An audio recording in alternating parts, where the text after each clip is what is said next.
Where do we start when talking about Dinoshark? Well, not to unduly hyperbolize off the bat, but let's start with the Great Depression, and staples of Americana like soup kitchens, unemployment lines, and starving children. It wasn't all fun and games, though. Movie attendance was down by a third, what with selfish people blowing money on food, and what finally brought it back was the enticing allure of the double feature, where the term B-movie comes from. In fact, the practice died out by the end of the 50s, but it had become shorthand for low-budget exploitation and grindhouse films. By this definition, B-movies have been around for almost a century, and yet the iconic image remains the drive-in classics of the 60s, 70s, and 80s, the heyday of exploitation, and one Roger Corman. Corman started his career directing in the 50s, and he had a brush with critical acclaim for a series of 8 Edgar Allan Poe adaptations before he turned to producing full-time, founding New World Pictures and resulting in a slew of titles he'll always be remembered for. A huge number of these movies are now cult classics thanks to their absurd exploitative subject matter and, more often than you'd expect, lasting entertainment value. Corman worked cheap and fast. 1968's Targets was made because Boris Karloff owed him 2 days of work. The bulk of Little Shop of Horrors was shot over a weekend on a bet and would go on to be adapted into a hit stage musical and then back to film. Typical Hollywood production time on a feature is 8 weeks, by the way. You know what it takes Brett Ratner 2 days to do? That. In 2009, Corman finally became old and white enough to receive an honorary Academy Award, not just for his prodigious and venerated output, but for his nurturing eye for talent. Alumni of Corman's productions would go on to do some fairly noteworthy things.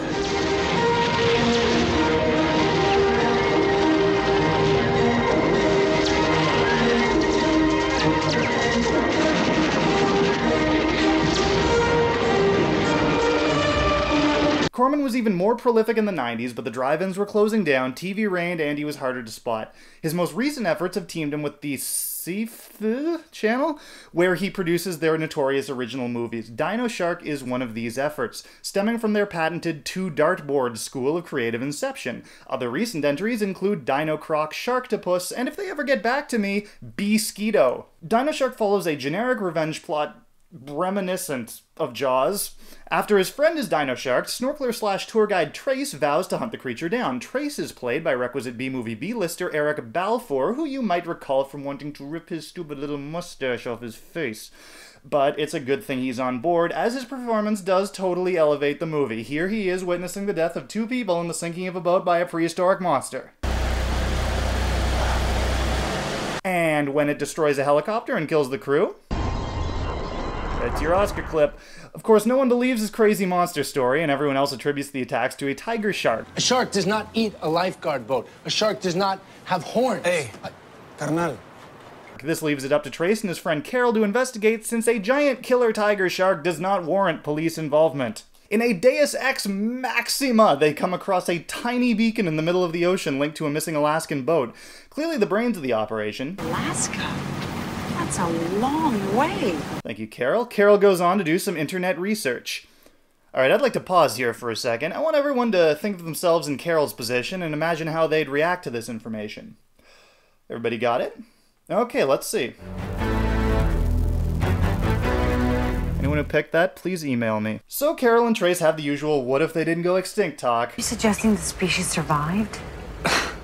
And Carol decides to get a second opinion from a Roger Corman cameo. Examine this, please, Dr. Reeve. I will.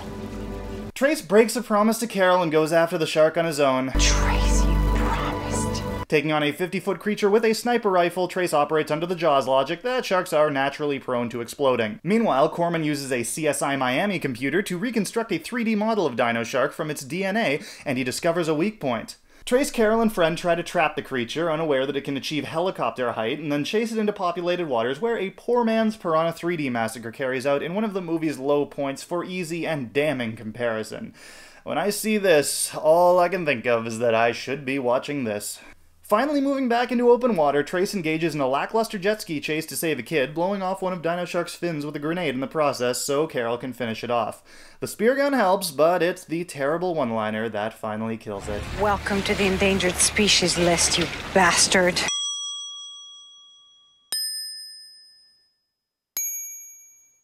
If there's a word for Dinoshark, it is padded.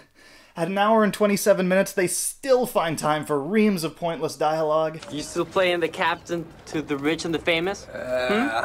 When I can find a ride, you know? What about you? No. I'm the man now. Endless establishing shots.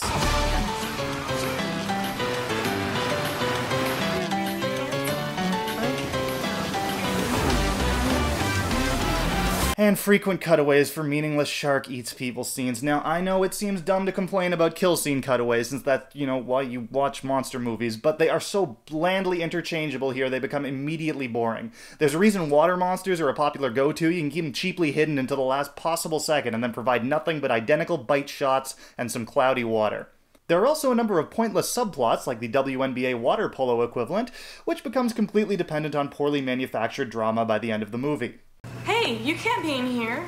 What do you mean I own the joint? Have you seen Miss Brubaker? We thought she was with you. Yeah. The match starts in 6 minutes. We can't play without a coach. How could she let me down like this? We were hitting it off so well.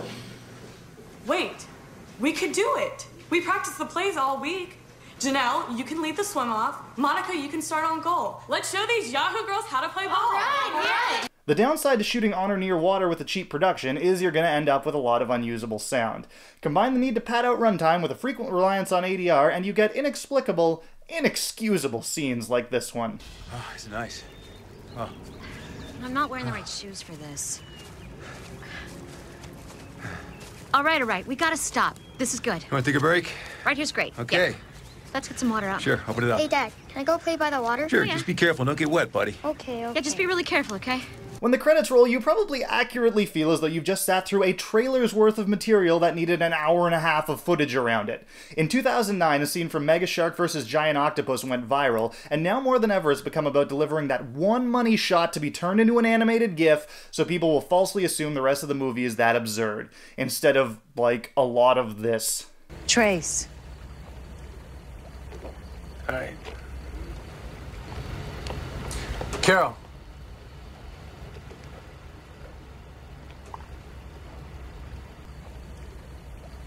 Trace.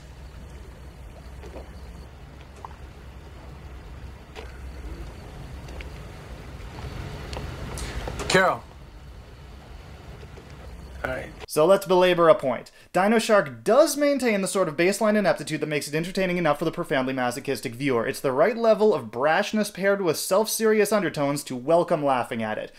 But this is not Death Race 2000, or Piranha, or Humanoids from the Deeper Galaxy of Terror, Forbidden World, or Battle Beyond the Stars. The same man is behind it all, so what is it about the B-movies of today that's so lacking? A subjective case of rose-tinted glasses? Have writers and directors just gotten shittier? Maybe it's the filtering effect of time, leaving us with only the gems, or is there some more fundamental difference? Alright, well, we can get the obvious stuff out of the way first. As a TV movie, Dinoshark can't feature the same spectacle of over-the-top violence as Humanoids from the Deep, or the profoundly disturbing but unquestionably memorable giant worm rape from Galaxy of Terror. All the basic dials of exploitation have to be twisted back. And I want to say that the acting talent undercuts even the worst of the 80s. Trace, just stop, all right? What are you talking about? But that's when you have to consider the powerful force of expectation contextualizing every movie we see. We can be very easily and subconsciously swayed by superficial elements of a production. Classic Corman simply belongs to the pantheon, venerably carrying the weight of its pedigree around like a badge of honor that demands, if not our respect, at the very least that we make some excuses for it.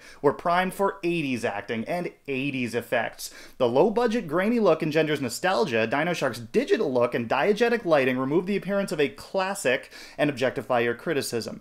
Visuals can be a subtle but powerful swing vote to our expectations. Here's a stupid fucking cat video. Now, if we change the playback rate to 24 frames a second, the film standard, and then slap on some matte bars and apply some pop color grading, it's a movie! Which might suggest that Dinoshark is one facelift away from being a cult contender. Oops, looks like they sailed into Michael Bay. I'll be the first to admit a classic Corman bias, but I don't think that the curbed expectation is the bulk of the issue, because at some point you have to address the ray trace subsurface scattered elephant in the room, CGI. 1993 brought the release of a little-known and little-seen art film which would permanently change the visual effects landscape. Spielberg went in planning for stop motion, but ILM convinced him to give them a shot. When you hear this... So what are you thinking? We're out of a job. Don't you mean extinct? It's actually based on something puppeteer Phil Tippett said to Spielberg watching the early CG tests, poor guy. Spielberg was wary, sure to include some expository dialogue in case the final visuals weren't up to snuff.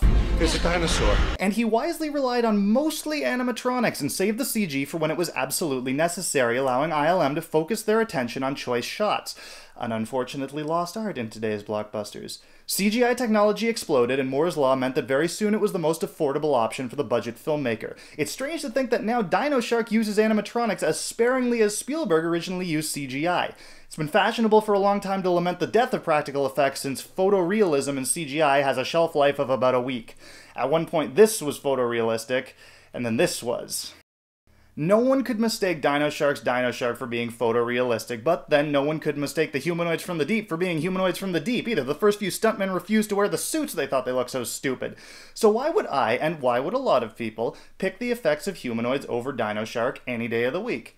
Well, first, the tactile sensation of a physical object can't be overstated. As shitty as they might look to you, you know that humanoid just really got some fire all up in his business on a real set with real people. With CG, even if it's subtle, you're aware of that disconnect, especially in something like Dinoshark, which engenders no suspension of disbelief. This applies to actors as well. Here's Roy Scheider reacting to a giant shark.